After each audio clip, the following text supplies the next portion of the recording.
Well, we've certainly seen with Senate President Peter Bragdon's appointments to committee chairman that he's got a different challenge ahead of him. There isn't any question about that.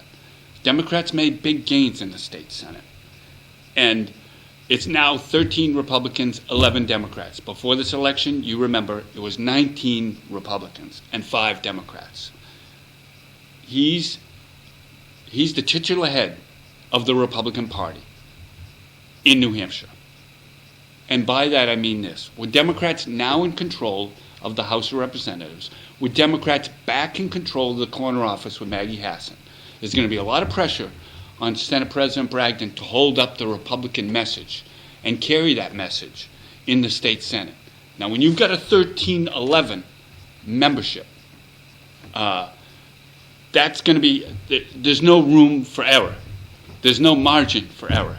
So that means all 13 Republicans have to stay on board.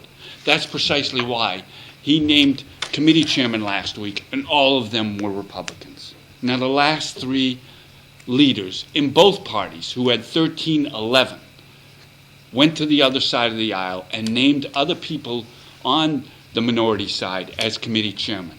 When Art Clem was Senate president and had a 13-11 body, he named Lou D'Alessandro, a Manchester Democrat, to chair the Ways and Means Committee that deals with tax policy. When Joe Delahunty had a state Senate that was 13-11 Republican, he named Democrats to chair the Senate Judiciary Committee because they were lawyers and there were no Republican lawyers.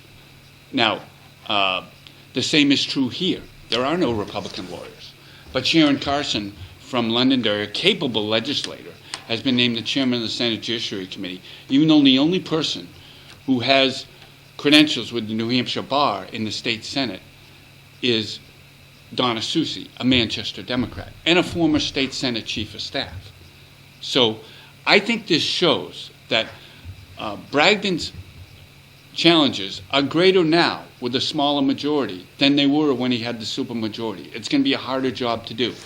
And who are the Republicans that Democrats are going to try and pick off? Watch these folks. Leominster Republican Bob Odell had a great relationship with outgoing Governor John Lynch.